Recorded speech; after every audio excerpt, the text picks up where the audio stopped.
সীমান্তে গন্ডগোল শুরু হয়ে গিয়েছে। ওখান থেকে সীমান্তরক্ষী বাহিনীর সহায়তা নিয়ে ভারতীয় নাগরিকরা আমার দেশে গাছ কেটে নিয়ে যায়, ফসল কেটে নিয়ে যায়। মনে আছে মুক্তিযুদ্ধ শেষ হয়নি, একটি দীর্ঘস্থায়ী সংগ্রামের প্রস্তুতি আপনারা নেবেন। বিএনপি যদি দায়িত্ব পায়, আমরা আমাদের ছাত্রদেরকে ট্রেনিং দিয়ে যোদ্ধায় পরিণত করব। কম্পালসারি মিলিটারি ট্রেনিং দেওয়া হবে, কারণ এই দেশ থেকে স্বৈরাচার পালিয়ে গিয়ে পাশের দেশে আশ্রয় নেবে, দেশের বিশৃঙ্খলা করবে, অস্ত্র নিয়ে ঢুকে অপতৎপরতা চালাবে। তাকে আমরা বলিষ্ঠভাবে রুখে দাঁড়াবার জন্য জিয়ার সৈনিকদের প্রয়োজন।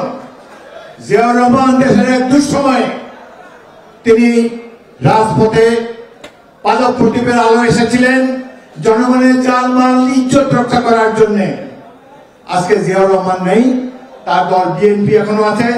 জাতীয়তাবাদের পতাকা আমরা বহন করে চলেছি। আপনারা প্রস্তুত হন এই দেশের স্বাধীনতা সার্বভৌমত্বের জন্য। জিয়াউর রহমান যেভাবে জীবন বিপন্ন করেছেন, আমরা জীবন বিপন্ন করে হলো এই দেশের স্বাধীনতা সার্বভৌমত্বকে অক্ষুণ্ণ রাখবো ইনশাল্লাহ।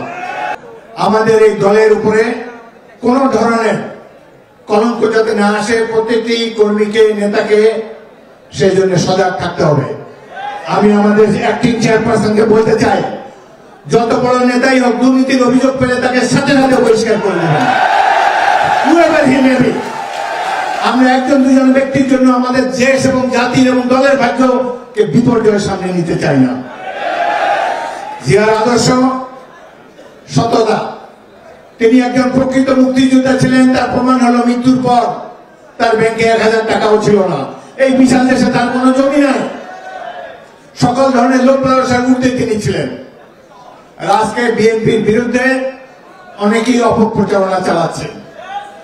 ইতিমধ্যেই আমি পরশুদিন আমার এলাকায় গিয়েছিলাম ভোলাতে, ওখানে গিয়ে দেখি আমার জিপের সামনে যারা মোটরসাইকেল চালায় 500 মোটরসাইকেল, এবং এদের অধিকাংশ আমি চিনি না। 40 বছর রাজনীতি করি। আমার সঙ্গীকে জিজ্ঞেস করলাম, ভাই এরা কারা, এদেরকে তো কখন দেখি নাই। বলে এগুলো সব আগে আওয়ামী লীগ করতো, এখন এসে আমাদের গাড়ি বহরে সামিল হয়ে গিয়েছে। দূরে রাখুন তাদেরকে। আমরা যেহেতু হাসিনার পতন ঘটাতে পেরেছি, এই দেশকে সমৃদ্ধির উচ্চ শিখরে এই বিএনপি এবং শহীদ জিয়াউর রহমানের দল নিয়ে যাবে। আমাদের শুধুমাত্র প্রয়োজন আমাদের নেতার আদর্শের উপর অবিচল আস্থা। এই স্লোগানে কি হবে? জিয়াউর রহমান কি স্লোগান দিয়েছিলেন না অস্ত্র হাতে হারমান বাহিনীর মোকাবেলা করেছেন? দীর্ঘ সংগ্রামের দুঃশাসনের বিরুদ্ধে প্রতিরোধের জন্য প্রস্তুতি নেন। এইসব স্লোগান টোগান এখন আর চলবে না বাংলাদেশে। এখন রাজপথে থেমে দুশ্মনদের মোকাবেলা করতে হবে, প্রতিবেশী রাষ্ট্রের শত্রুদের মোকাবেলা করতে হবে। আর আমার শেষ কথা, শেষ লাইন, একটি ইন্টারিম সরকার ক্ষমতায় আসছে। আমরা আশা করি তারা নিরপেক্ষ থাকবেন, কিন্তু দেখা গেল যে তারা একটা কিংস পার্টি গড়ার উদ্যোগ নিয়েছেন। 21 বছরের ছেলে কিভাবে রাষ্ট্রপতি হবে, 21 বছর বয়সী কিভাবে প্রধানমন্ত্রী হবে?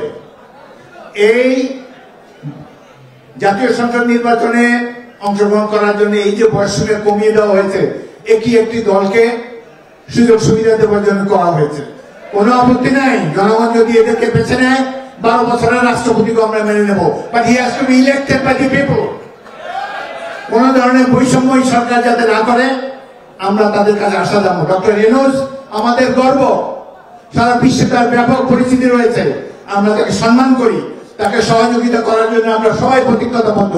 কিন্তু আপনি নিরপেক্ষ থাকবেন এবং শহীদ জিয়াউর রহমানের দল অতীতের সকল সংগ্রামে 16 বছর সংগ্রামের মাধ্যমে এই অপশক্তিকে বিদায় করেছি, এই কথাটি সবসময় মনে রাখবেন।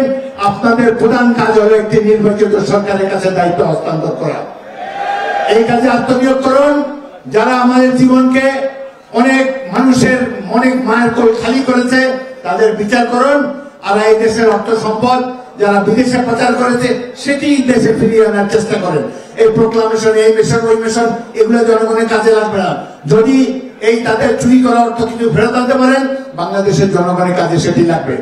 তার 1 মাসের মধ্যে দেখেন আল্লাহ রাব্বুল আলামিনের হস্তক্ষেপে এমন গজব তাদের উপরে নেমেছে, দেশ ছেড়ে তো পালাতে হয়েছেই, এখন তাদের ধীরে ধীরে অস্তিত্ব বিলুপ হওয়ার অতিক্রম হয়েছে।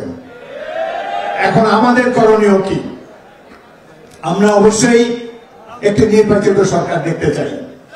আমাদের এই মুহূর্তে করণীয় শহীদ জিয়ার আদর্শকে অনুসরণ করা, তার মতো সৎ দেশপ্রেমিক হওয়া। আপনাদের সবাইকে অসংখ্য ধন্যবাদ।